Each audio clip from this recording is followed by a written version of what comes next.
We always want to drink beer out of a glass because beer has a sound to it, just like a taste, and beer is carbonated. And we need to release that carbonation into a glass. What beer foam can do in your belly? So when you go out, you might see a beer poured like this, where the server's only goal in the life is to not let any of that CO2 out of the beer. A couple things here. One, without that color foam, it's not really a beer. Two, I decided I'm going to order some nachos. And I take that first bite, and once it hits my belly,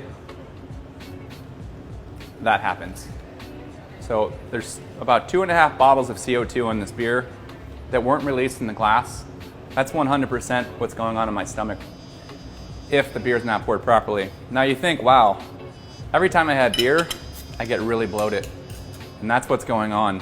Or you can get a beer and you pour it down the side with vigor, and you're breaking that CO2 out. And granted, people say that looks like a lot of foam, but foam always turns into beer.